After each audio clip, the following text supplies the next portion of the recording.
Hey, good afternoon, everybody. Just turning 3:30 here on my end. So I'm going to go ahead and get us started. Andrea and I have a full day planned for everybody. So before we get started, we'll do our general working agreements, what to expect, etc. She and I promised to do our parts on this, and we appreciate your assistance in doing your parts as participants as well. If there's anything else that you think should be added to this list, please don't hesitate to share it in the chat box or through email in between weeks, and I'm happy to pop it up on there. Just to make sure that everybody can hear and be heard, Andrea, are you there? I'm here. Fantastic, thank you. So it's already been 2 weeks since we last met. You'll recall that our session 2, we discussed resource mapping, and folks had some time to work in small groups to really think about what resources they have available to them in their settings. That list was shared the following day, 2 weeks ago on Thursday it would have been. So if that's something that you did not receive or have trouble accessing, please let me know, because it's a great resource to sort of just keep in your toolbox. You know, whatever resource you were able to contribute to in your small groups, you may have missed some of the others. So there's some really great ideas and thoughts in those slides. So definitely feel free to access that whenever you can. So like I said, today's agenda is pretty full. We're going to keep us moving right along. We'll start with our first content segment, which is estimated to take about an hour. It may or may not, but there are definitely some important pieces of the Hexagon tool that we want to cover thoroughly for folks. Of course, we'll have time for a break, and then afterwards we'll break out and use the Hexagon tool as it fits your needs, so that you can really sort of dig your hands in it and see what it's all about. And then at the end, hopefully we'll have plenty of time for any questions or clarifications of today's content or previous sessions as well. Okay, we're going to go ahead and get started. So I think, Andrea, you're up. Oh, actually, I presented this the other day. Do you want me to keep going? My bad. Yeah, go ahead. Okay, so I will start just by mentioning that there is a variety of Hexagon tools available. So if you were to, go on Google and type in Hexagon tool, you may find a couple different ones. Generally speaking, there's a lot of similarities. Sometimes they'll use different terminology or different phrase words or jargon, but ultimately when you break it down, they're pretty similar. The one that we use to discuss for most of today's content is from the National Implementation Research Network, better known as, or maybe shorterly known as, NERN. And that's through the University of North Carolina at Chapel Hill and part of the Frank Porter Graham Institute there. So a lot of the slides that we have pulled language directly from this resource, and I will provide you with a link to that as well so that you have it. But like I said, and I'll show you as we get going, there's a variety of different sort of visuals that you could use for the Hexagon tool. So I just wanted to make sure that folks knew that. If you were to Google one and you didn't think it was the right one per se, take a look at it, because it could definitely fit your needs. So generally speaking, it's a hexagon, so there's 6 slices.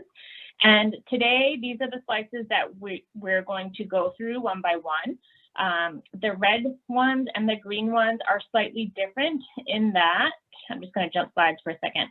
Some of them discuss implementing site indicators, meaning your school or your setting, versus program indicators, meaning the curriculum or program that you're using.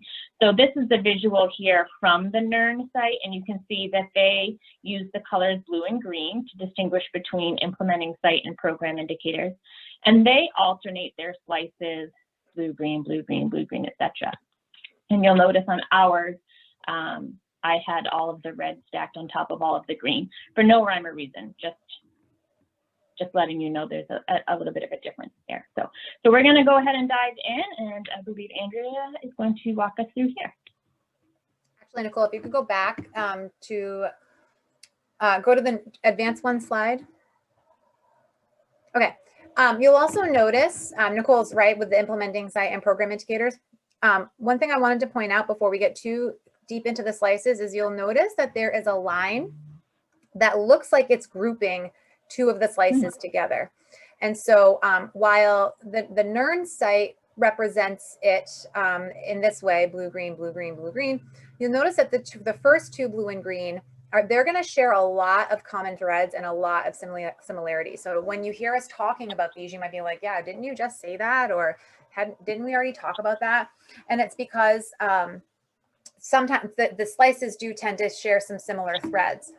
If you go back to the slide that we organized with the red and the green, so yep. To do it this way was just another way to demonstrate that there are actually two different components to the Hexagon tool. So there's the site indicators, and then there's the like the program part of it, right? So that was why it looks like that. So. Okay. So what is the Hexagon tool? Why are we using it? Because if I bought an evidence-based curriculum, shouldn't it just be working? And the answer is not exactly. It doesn't really work that way. And why is this? Another question that sometimes comes up is, well, I bought that really expensive evidence-based practices and it doesn't work. We need to find a new one. Like we need to stop what we're doing and look for a new one. And so one of the tools that you can do before you abandon something or before you invest in something is to use this tool as a way to be sure that you are matching the curriculum to your program, to your instruction, to your need, right? And in order for you to really make those matches, you have to be able to identify what your need is, quantify it, and then use the tool to say, okay, well, I'm going to run this program through this tool and it meets this criteria, this criteria, this criteria, but not this criteria. Is that a game changer? Do we have to focus on this one here or that one there? Before we abandon this curriculum altogether, like, is there a way that we can make it work? And by putting it through the Hexagon tool, that's one way to kind of guide those conversations and seek out those answers. And so a couple of the ways that we do this matching process is through the problem-solving model, which there's a crash course problem-solving model earlier in your companion guide. And then also when we think about the implementation science continuum, where you've got, your exploration, your installation, your partial implementation, and your full implementation. In that partial implementation, this is where you start to customize. So this is where you've taken this program, you bought it, you trained people, and you put it into practice, and you're noticing you're not getting the results that you want.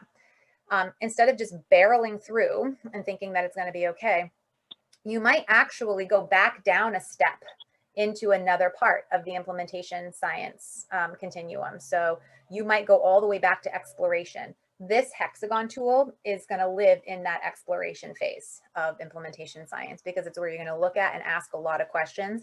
And then it's going to lead you back to the next phase of, are there additional materials and resources that we need? And then you can go back into the partial implementation phase. So just kind of bringing home that implementation phase piece is a continuum, and it's fluid. Like you could be at any point at any given time, no matter what kind of training you have or who you have in your building.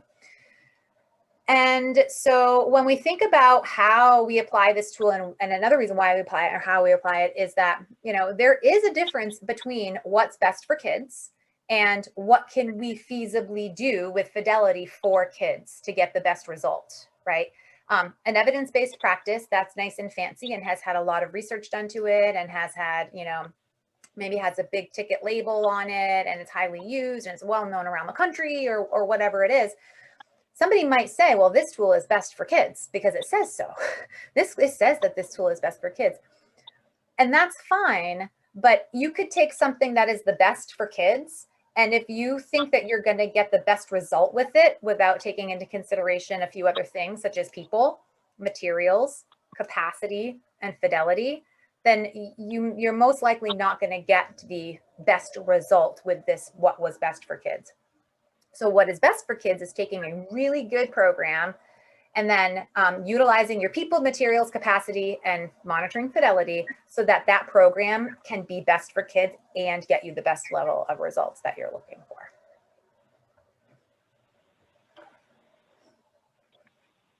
Okay, so here's the slide one more time, and now we're going to go ahead and break down each slide. So the first one that we're going to talk about is an implementation site slice for your school setting. So, and that is the need. So you want to make sure you sort of get back to basics with any need that may come up. So when you're thinking of your setting, and for argument's sake, I'm just going to use a kindergarten classroom in a public school. So you're going to ask who is the identified focus population here? Meaning in your kindergarten classroom, who is it that you're looking to serve through this curriculum or through this program, right? And so likely your answer to a question like that, in my example, is going to be your kindergarten students, right? Your 16 5-year-olds that are present day to day in your kindergarten classroom.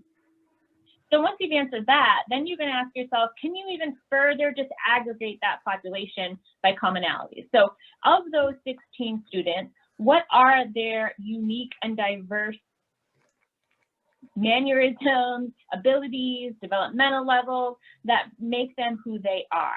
Okay, so you might have 2 students who have an IEP. You might have 2 students who are not presenting at current levels in their reading instruction or reading development.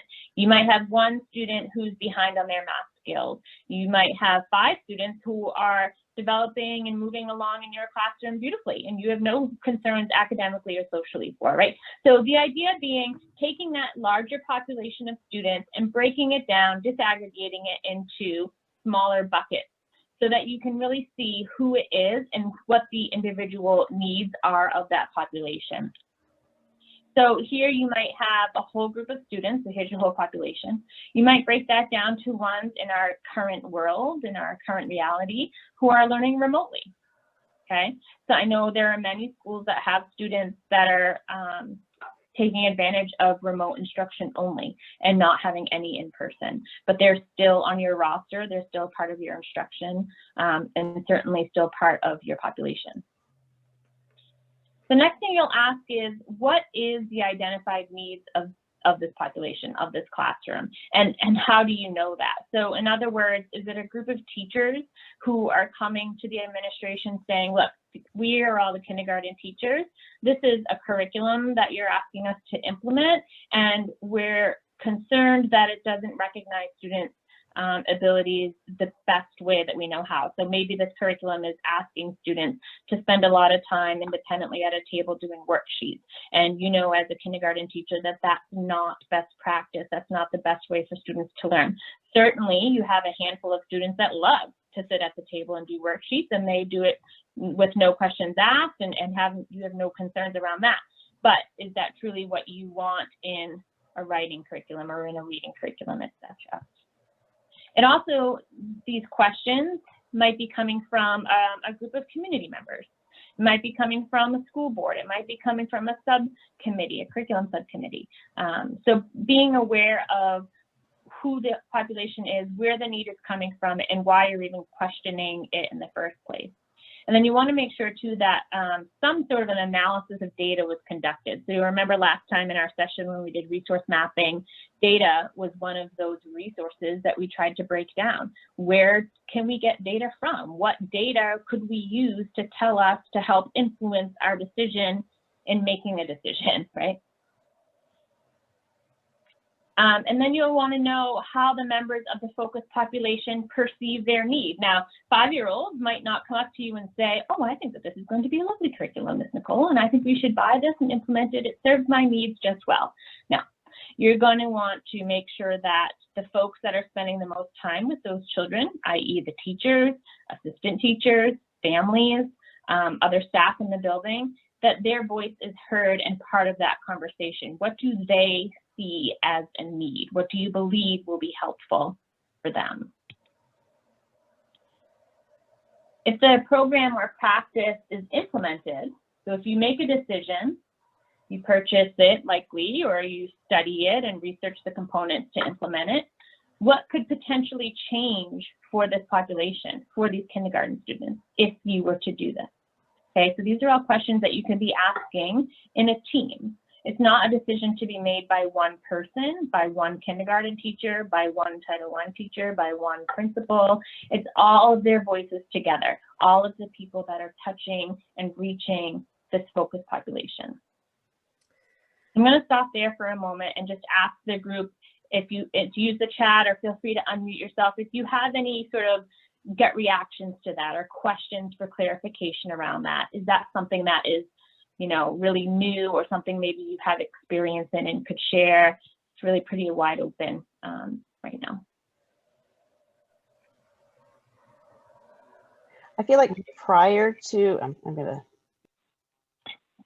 feel like prior to asking these questions, might be important to make sure that they have some base knowledge. We're all on the same page regarding the knowledge that we have. So right now we're kind of working through this process at our school with reading, our core reading curriculum. But in talking to the teachers, even phonological awareness, there's different understandings of what that is. But so before we look at a program and whether that would be appropriate for us, I think they need to have that knowledge of what is phonological awareness, what are the subcomponents, and what are the evidence-based interventions that work for, or instructional methods that work for that area. Right.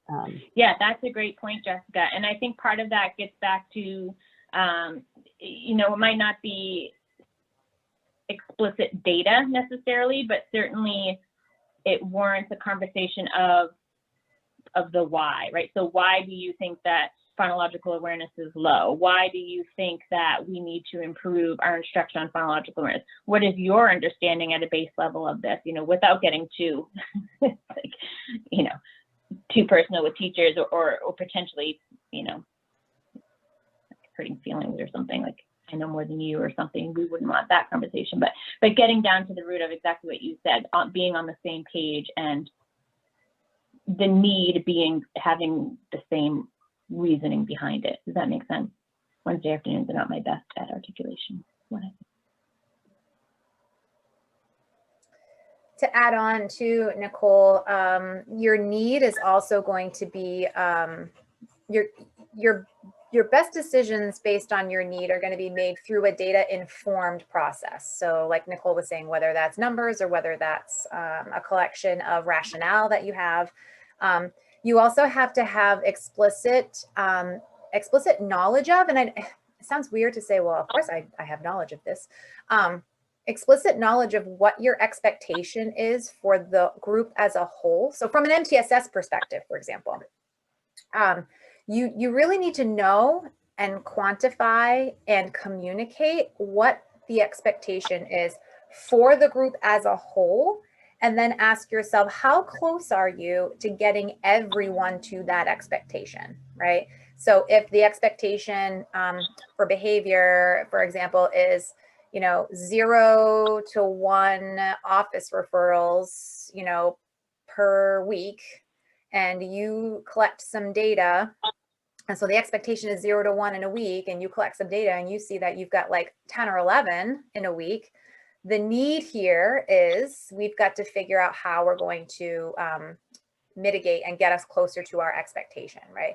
And so you're going to define your need based on how close you are to where you want to be, and then select the thing that's going to get you to that expectation as quickly as possible.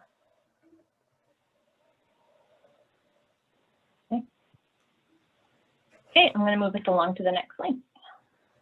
And that brings us to evidence, right? And so if we're looking at, when we're looking at, after we've decided, stop, reverse, start again. Once we have identified our need and we've looked at, you know, we've compared our expectation for where we want to be or where we should be with where we actually are, we need, and we've identified that need, we then have to look at our program in terms of what evidence does this program show that it will help us to address our need, right? And that's why I say it's really important to have quantified and really like made your need something that can be measured and something that can be like observed and something that can be, you know, you'll know what to look for if this is working or not working. Because you could have all of the best programs in the world on your shelf, but if none of those programs address your need, then the evidence that those programs show means nothing, right? You want to know that the thing that you're applying to your need has been shown to work for that specific need, right? And so when you're looking at evidence and you're running a program through the Hexagon tool, some of the questions that evidence is going to ask you to think about is, under what conditions was this particular evidence developed, right? Is it similar populations? Is it similar numbers? Is it similar socioeconomic demographics? Is it similar geographical demographics? Like all kinds of things. Because you have to compare what your particular condition is and what condition the evidence was produced under, because if those don't match, the likelihood of the evidence being evidence-based for you it goes down significantly. Bringing us back to that 80-20 rule piece, you always want your outcome to be 100%. And I know that that seems lofty, and I know that we rarely get to 100%. I mean, lots of research over time has shown that, you know, there's an 80-20 rule, right? So we may not be able to get 100% to this proficiency or 100% to this. I can't hear you. What? My phone doesn't let me open anything. But it's generally expected that Why don't you turn it right off? implementation I can't. You don't and think I've tried the that right application, you can get to about 80%, right? But your expectation is always 100%. That's what you shoot for, right? So every decision that you make is hopefully going to catapult you to that 100% meeting the expectation. And then if you land within the 80-20, you're doing pretty good. But you don't stop reaching for that expectation until you have crested that 80-20 rule. And so when you're thinking of your outcomes, you're always putting 100% at the top of that outcome. We don't guess outcomes, and we don't try to predict outcomes. We set it and then we aim for it. Does the content, misspell there, of the study match the context of the population that it's being used with? That gets us back to the conditions of the evidence and how it was compared and how it was used. And then thinking about equity. So is it racially, ethnically, culturally, and linguistically informed to match your population, right? So if you're working with a certain population where providing them with all, you know, with all books or curriculum materials that are all one, you know, all one facet, you know, you would want to make sure that you can somehow create or choose programs that have evidence that it works for multiple populations, multiple learners from multiple perspectives.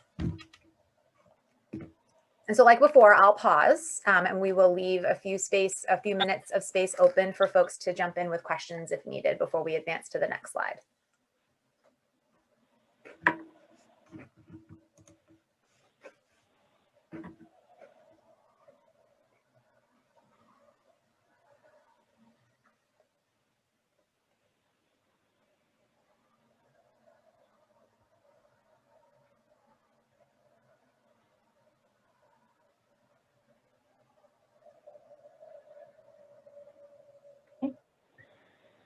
Not seeing any at the moment.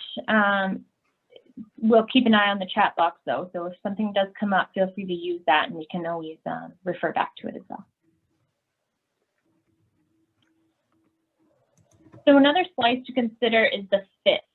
Okay, so we're talking about how does a program or a curriculum fit with current initiatives. So well, look at that. I just said the first one without even looking at it. So how does the program or practice fit with priorities of the implementing site? So you've gone through your need, you have identified your population, you've identified where that need is coming from, where the concerns are. You've thought about or at least looked at the evidence of your current or potentially new curriculum or program. And so now we're going to think about, okay, so if it bodes well in both of those previous slices, how is it going to fit with what we've already got in place? What are our policies in our classroom? What are our policies and expectations of our school and district, of our community members, right? So who is it that is going to have sort of an interest in what's happening in our classroom, and will this fit with that? Does the program or practice fit with, like I was saying, your family and community values, and the assets in the impacted community? Okay, including, like we said before, all racially, ethnically, culturally, linguistically specific populations that may attend there. So again, thinking about your larger population and then breaking that down into who makes up that large population, will this be a good fit? Okay, so additionally with that, it makes me think of, many of our curricula, especially those that are able to be purchased in our classrooms, come with English text, and then often have a Spanish or Latin translation of that text as well. Well, that's fantastic. However, many of our families, especially here in Maine, speak languages outside of English and Spanish. So how is that going to be a fit for your classroom? What sort of needs, or I don't want to use the word needs again, what sort of support are you going to need in order to implement that with fidelity? Is it going to be something that transitions well into your students and into their families' lives? And then what other programs are currently being implemented will intersect with the program of practice? So this is a huge, important piece of a puzzle in any classroom, especially in my opinion, in early childhood classrooms. So it's not uncommon for teachers to implement this for reading, this for math, this for science, this for social studies, this for SEL, this for handwriting. Before you know it, their plates are just getting overwhelmed with all these different curriculum and all these different expectations.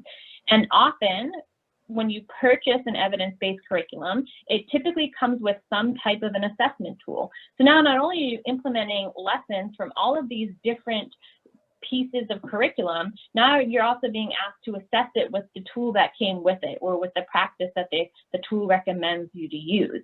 So it's no wonder that our early childhood educators are overwhelmed with all of these things, because they all come with planning and they all come with a thought and practice and implementation strategies, and it gets to be a lot. So maybe we should start sort of back up and think, okay, is there something we could be doing that alleviate the need to have all these other curricula? Is there an integrated approach, perhaps? Is there a whole child curriculum that we could supplement in, perhaps? Maybe it's not a problem for the classrooms in your setting to be implementing more than one program. And if that's okay, great. But if that's part of the need, then here we are in SIT and trying to figure out exactly what could be done. So it's not going to be uncommon when we talk later about challenges and successes for you to say, well, it's a challenge that this curriculum doesn't fit with that curriculum, or it's a success. It's truly in the mind or from the opinion of the person that's implementing it. It's not for me to say one way or the other, but it's something that should be considered. And then how does the program or practice fit with other initiatives? So not necessarily other curriculum, but other practices of the school, the schedule of your day, the hours of your program. Many pre-K programs don't necessarily operate full day, full week, along with K2, K12 classrooms. So if you're operating half day, or if you're in a childcare program and you operate on a different schedule, how is that going to fit with that? Oops, sorry. And then will other initiatives make it easier or more difficult to implement the proposed curriculum? So again, those same pieces, or practice and achieve it. Okay. So those are three pieces so far: the need, the evidence, and the fit, two of which are directly tied to the site, and one of which is directly tied to the curriculum, like program. Oh, should I pause for questions? Does anybody have any thoughts or questions you want to add to this piece before I move on?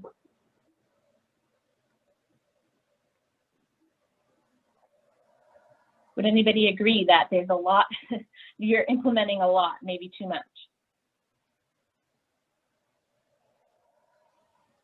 Well, and also, you're implementing a lot, and you might be implementing, too many big things and not enough like honing in on what maybe the smaller need might be that might produce bigger results in the end.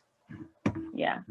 Yeah, this conversation, it's the department, Andrea and I, work as part of a larger team, and we have conversations a lot around integrating practice and really sort of exactly like what Andrea just said, honing in on what can be done through other means, right? Can science and ELA standards be taught side by side? Does it have to have a 1 hour reading chunk of your schedule and then a ½ hour science chunk of your schedule? Is it possible to merge the two, right? We would argue yes, but it's a conversation for another day. It's not something I want to get too derailed in today's conversation around, but it gets to this point around fit, right? What fits with what else? I find it hard to find a program that will fit, you can use with fidelity in a 2-day-a-week schedule. Yeah. It's basically impossible to do a full curriculum with fidelity in a 2-day-a-week program. I don't disagree. Yeah. Have you looked for, this is probably like asking a tech person if they remember to like restart their computer, but have you looked for examples of 2-day programs, and or have you tried to connect with other schools that might be using your same program in a 2-day way? We have, yeah. We kind of all just pick parts that work for us or parts that we need, and so we're not really all on the same page, but yeah, we do what's best for us. Yeah, and when you think about it, Renee, I assume you're in pre-K with a schedule like that. Yeah. So when you think about it, a regular school year without these COVID hybrid models happening, in a regular school year, there's about 35 weeks of school. So when your children are only coming twice a week, you have 70 days to implement a curriculum that's meant for 180, right? 175. So yeah, it's square peg, round, square peg, round hole, right? Like it's just not going to happen. So to think that you're going to implement something like that with fidelity, if it's not meant to be presented on that schedule, it's not going to happen. You can do it and do it well. You just shouldn't expect the outcomes that the curriculum claims to have, I guess is my point. Right.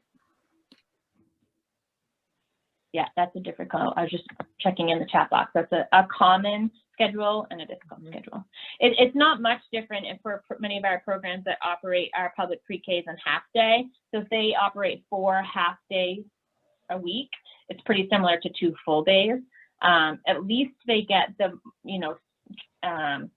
routine check-in with the student every day versus having, more of a broken schedule. Because I can't speak for your program, Renee, but some programs operate their 2-day-a-week schedule side by side, like Monday, Tuesday, and others operate like Monday, Wednesday is one group, Tuesday, Thursday is another group, and so there's a break in between. The students are never there consecutively day to day. So our schools are incredibly creative with how they operate their pre-K classrooms. I'm gonna check the chat box one more time before I move on too much. Yeah.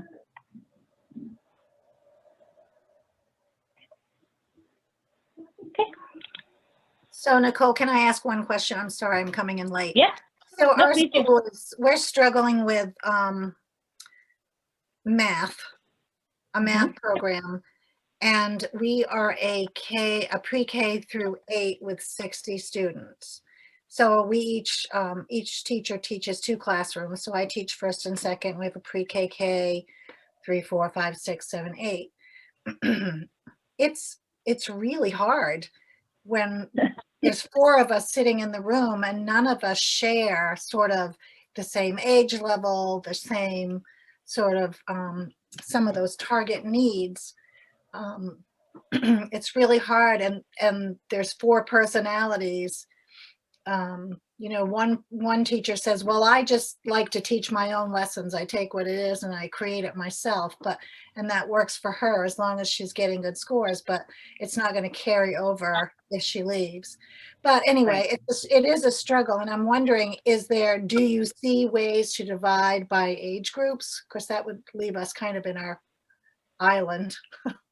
Right. Yeah. No, the smaller programs are interesting, and it bodes the conversation of alignment really well, and it also brings up the sort of argument, for lack of a better term, around the student doesn't need to be ready for the school needs to be ready for the student, right? So in small programs like that, where there's so much multi-age classrooms happening, it's really easy. I taught first and second grade in the multi-age space for a year myself, and it's really easy to think about, these are my first graders, these are my second graders. It's also really easy to say, these are my students. This is what this student needs. I'm not worried about what grade they're in. This is what this student needs. I'm not worried about what grade they're in. And trying to implement a curriculum based from that mentality versus grades and age and expectations of students and these, you know, cookie cutter forms of where they should be and when. And around the alignment piece, you know, if you, especially in programs like that, we want to see things happening at the youngest grade level. So in your case, pre-K, and that bubbling up and working its way up through the grades. It's that vertical alignment, meaning pre-K to K to 1 to 2, versus horizontal alignment where all pre-Ks are doing the same, all Ks are doing the same, etc. So instead of working backwards, or instead of working in your silo of your own space, really looking at what is the student's experience in pre-K and K, and then from there, where can I take that and build upon it, versus this is my expectation in first grade, that's their expectation there, that's their expectation there, and they're different, and we're all different to that. You've got to sort of pull together and have this conversation around, this is where the student's at, and this is what I'm going to do to build on their skills now to meet the standards or to meet the curriculum, etc. So in that scenario, and that in and of itself is evidence-based, right? You don't have to go out and spend money on a tool that a company has published and that now they're marketing and now they're saying is really wonderful. That kind of gets to this slide here, which Andrea will discuss in just a moment, right? Just because it looks shiny and new doesn't mean it's going to work, right? Or doesn't mean it's going to be good for your classroom. So it could just be that you do just that. You know what's best for children, you know what the standards are, and you build on your instruction based on that. There's an evidence-based piece to that as well.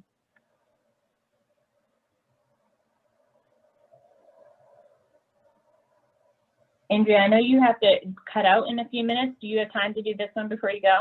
Oh yeah, no, I have time. I was just waiting to make sure there was another. I didn't want to rush.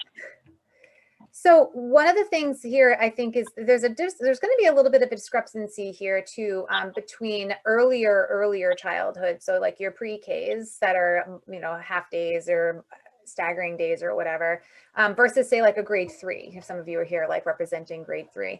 But based on, you know, how you would view readiness and usability, right, of a particular program. But that's where you're actually asking, like, can my staff even use this, you know, seemingly without difficulty or confusion, right? And if we take a look at the tire sale, they look like tires. They probably smell like tires. They're priced similarly to tires, but they make a couple of promises here. You know, they're redesigned. I don't know about that.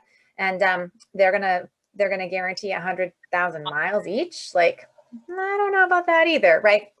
And so, are those tires usable? Probably not, right? They'll probably be great for holding up a car. They might be great for a tire swing. They might be great for other things, but they may not be great for actually getting the 100,000 miles out of each of them. And so is the program itself clearly defined? Like, is it clearly defined, like what this program is going to help you to achieve? And the work that's going to go into making it happen, right? So if you have a program that is particularly prep heavy, but in your school, there's little prep time based on whatever scheduling things are going on, you're going to want to take that into consideration, because if you have to build in additional prep time, you may have to prioritize, right? Well, are these meetings or is this particular thing more important than the time that my staff might need to prep the materials for this curriculum that we want to do with fidelity so that we'll get the results that we want with the curriculum?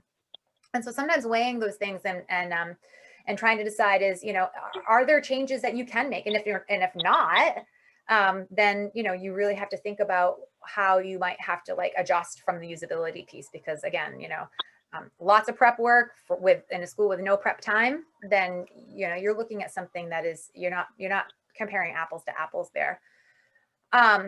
So then you ask, well, can some of the components of the program be modified to fit a highly targeted need? Well, that is a really excellent question, especially from an MTSS perspective, because with an MTSS perspective, and you're looking at the layering of supports for students, you want a curriculum that's going to not only match that overall global need that you're trying to address, but also are there components of that program that I could use as an intervention when I need to change the trajectory of my students, right? So my students are on this path, you know, we might not make it to 80% by the end of the year. I'm wondering if there are pieces that I could pull out, modify, and use to help change that trajectory to get us closer.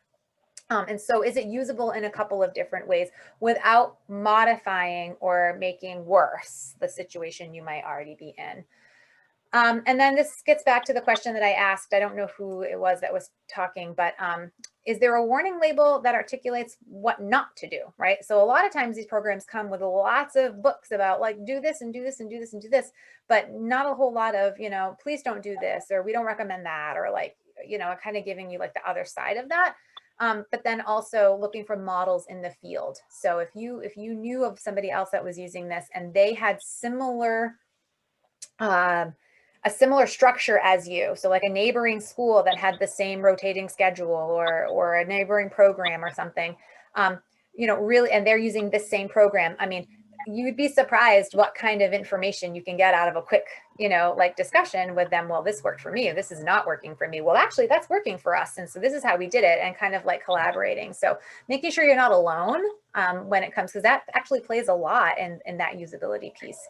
And then are there fidelity measures provided, or do you have to create them? And if you have to create them, do you know what to create for a fidelity measure? Do you know what you're monitoring for fidelity, and how you're going to track it, who's going to take it, and how you're going to use it when you actually collect it?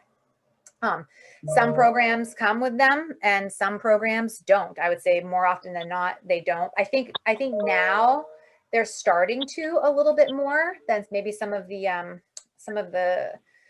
you know, older programs that might be circulating out there. But keeping in mind the fidelity piece is huge on how usable and achievable this program actually is. And I like this. I'll just add on to that too, because I know a lot of programs use, you know, at least in public pre-Ks, evidence-based curriculums that are, you know, whole child, integrated content, etc. And there's different versions, right? So there might be a version written in 2005 that everybody has come to know and love and is really comfortable with, and then it's not 2005 anymore. Years go by, things change, and they have an updated version, right? A new redesigned version in, you know, a later year, 2015 say.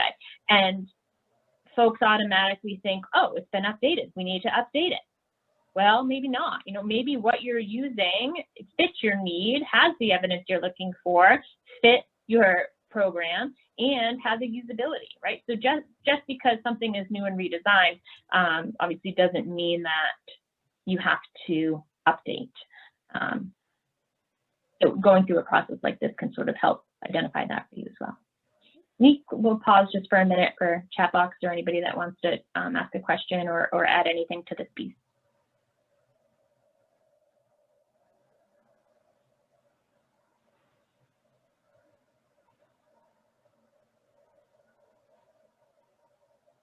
Okay. So hearing none at the moment, I'm going to move us forward. So the capacity. So this is the fifth slice of the Hexagon tool, and one that we're going to dive into even deeper in our fourth session when we meet after the school vacation week. So I'm going to touch upon it a little bit here just so we can, you know, as part of the Hexagon tool. So when we talk about capacity, we typically want to know how much does it cost to run the program or practice each year. So not just the upfront cost if it's something that you're purchasing, but what is it that you're going to need to implement it in your space well and with fidelity, right? So materials, furniture, equipment, anything like that. And are there resources to support the cost? So is it, if it's a yearly renewal of something, is that something that your budget and your school can support for you? If the current budget can't support it, then outline a resource development strategy. So trying to see, you know, if this is one slice of the Hexagon tool that you're running your program through and it doesn't seem to fit here, then having that conversation around, okay, what's a strategy we could do to make it work better? What are your staffing requirements for the program or the practice or your curriculum, with using these words sort of interchangeably? So how many staff will it take? What is their education credentials needed? What's their content knowledge? Getting back to Jessica's point earlier around her example of phonological awareness, cultural competency, cultural congruency, etc. So some programs, you know, a lead teacher is more than capable to implement it. We have said in the past that we don't want to just purchase something, dump it in the classroom, and then expect the teacher to know what to do. So certainly there's likely going to be a cost or some type of PD, ongoing coaching or support to implement it well. Other programs, especially those that might be higher tiered support, may require different credentials. So might require social workers, might require special education teachers, might require specific therapists, OTPTs, to implement it, etc. So having an awareness of that and the capacity to implement that will be important. Does the implementing site, so does your classroom currently employ and have access to the staff that are needed? If so, do those staff have a cultural and language match with the population that they serve, as well as relationships in the community? And if not, what is needed to assure that that happens and happens well? And then finally, are considerations made around data collection again, administrative practices and policies, stakeholders, facilities, technology, assessment, etc. All these pieces now that are expected to sort of go along with your practice in the classroom are needed, like we've been saying, to do something and do it well, to do it with high quality. So having all of that up front is really important.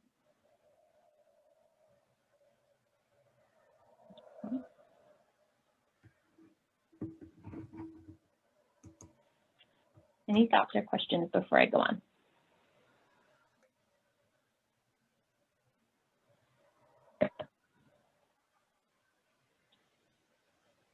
Okay, I'm gonna move us along to the sixth and final slide. So resources and supports, these are going to be important things that you're going to align, and there are additional questions that you ask when you're thinking about capacity, right?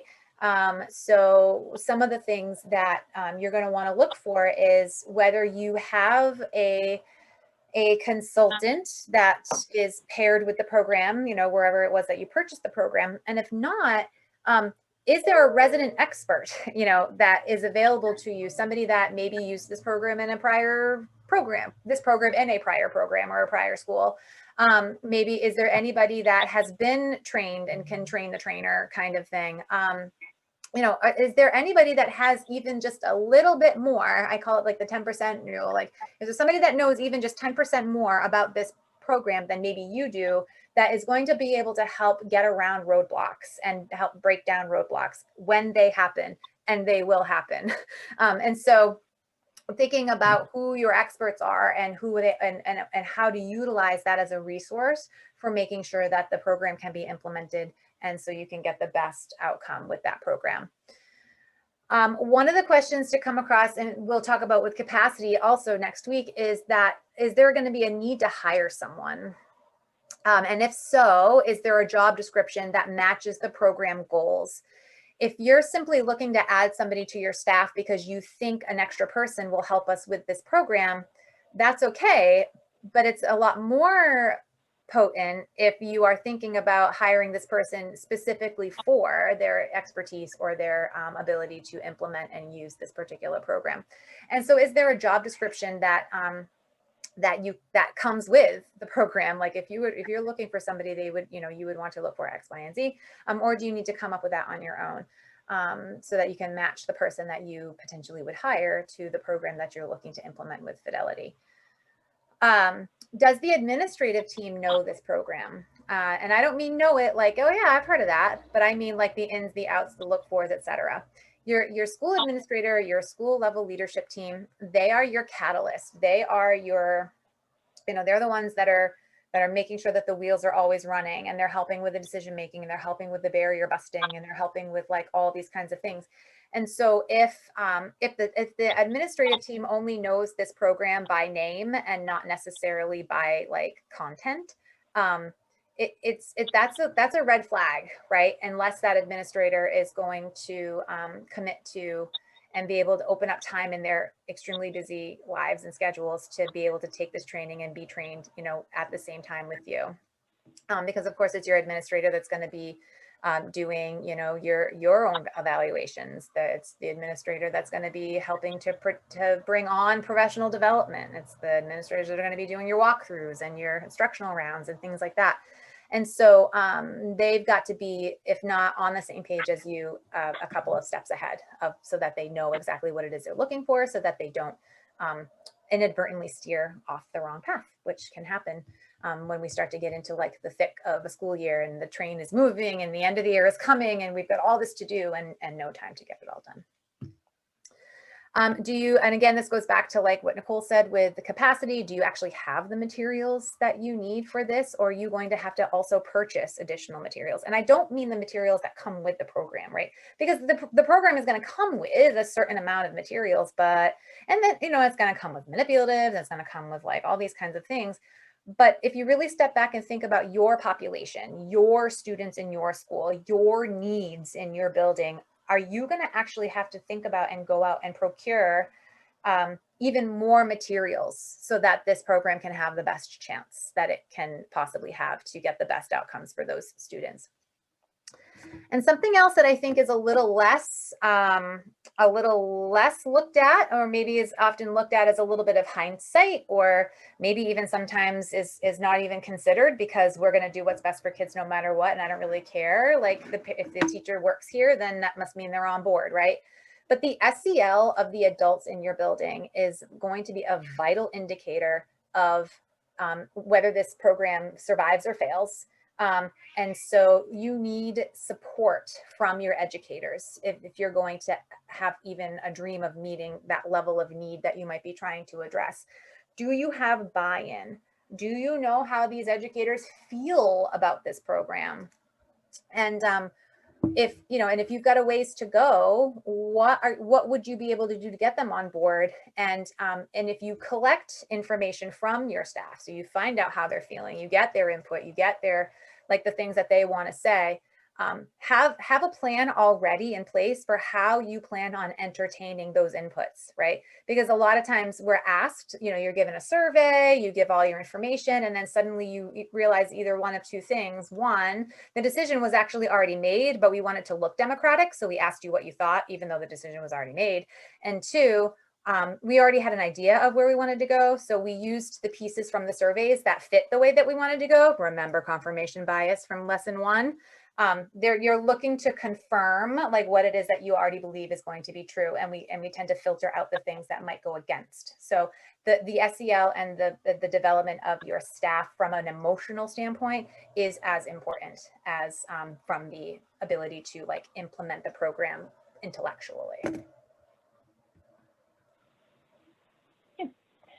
Okay, while I give people a moment just to pause and think about that, I'm going to back out of this presentation for just a minute and pull up the NERN site for folks. I'm going to drop the link in the chat, Nicole, so that if I don't return before everybody just disperses, then you'll have that. Thank you. Otherwise, I'll be back in about 12 minutes. Yeah, no problem, Andrea. Take your time. We'll be here. So as we're looking at this, and if you are able to click on the link there that Andrea just provided, there was one other piece to this Hexagon tool that we aren't going to spend a lot of time on today, but I do just want to draw your attention to it. So as you flip through this document, here's a visual on page 5 that I used in the slide earlier.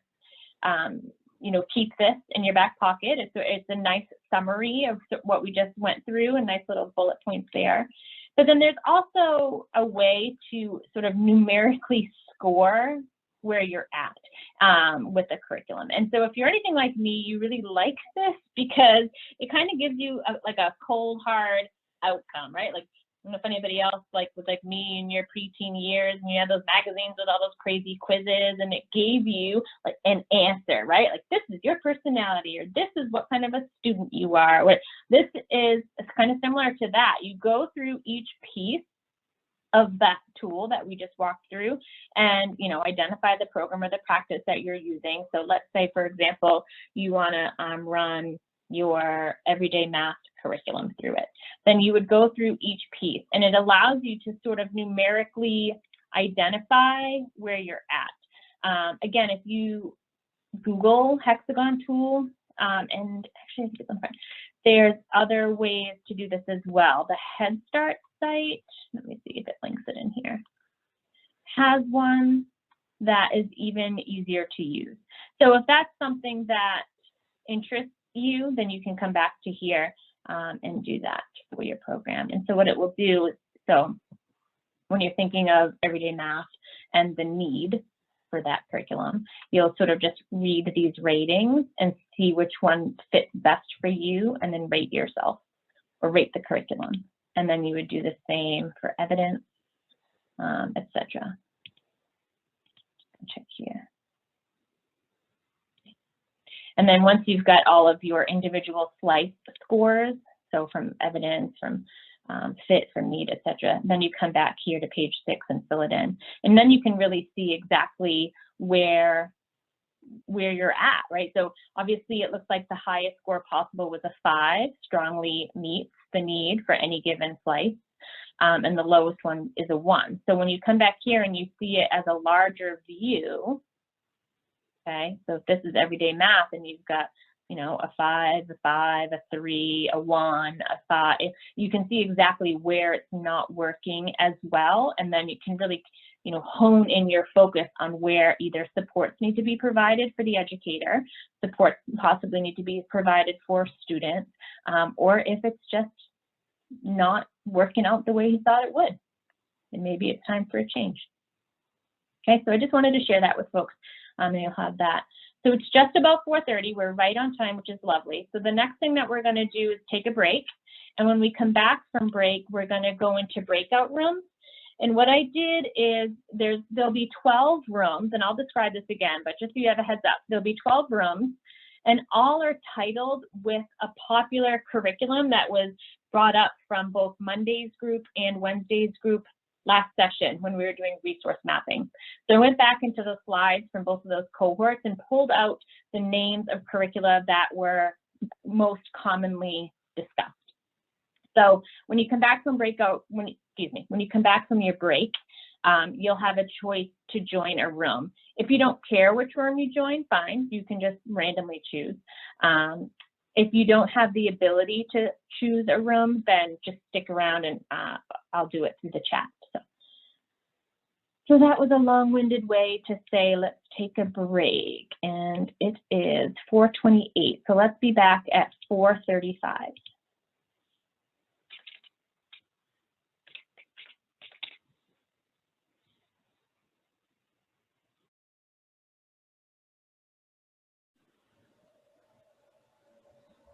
So with all that information thrown at you now, Andrea put a link in the chat box that will serve you in the next activity as well.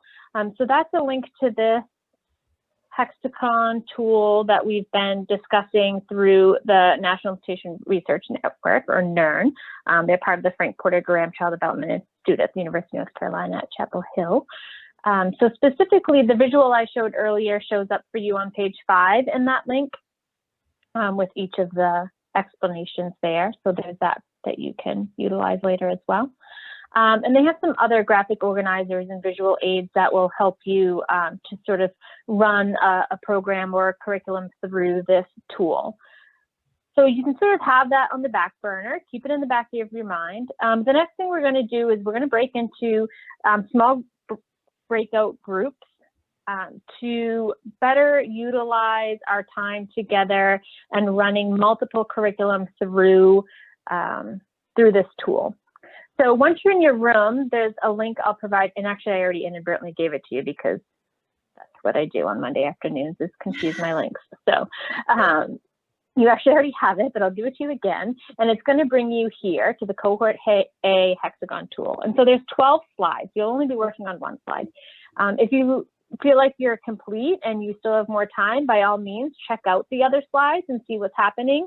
But your breakout room, similar to last sessions that we've done this, your breakout room number will coordinate with the slide number. So if you go to creative curriculum in room, oops, that was wrong. If you go to math investigations in room 1, you'll be on slide 1. Slide 2, room 2 is everyday math. Slide 3, room 3 is Eureka math, etc. So there's 12 rooms, and I'm sort of just going to see how it plays out. And the idea being that you'll join a room that you feel like you have the most experience with, perhaps, whether that's good experience or not.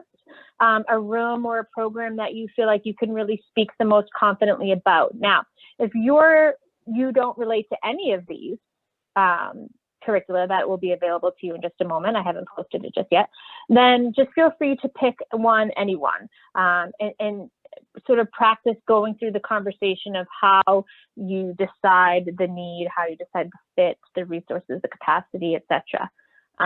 So any questions before I show the breakout room?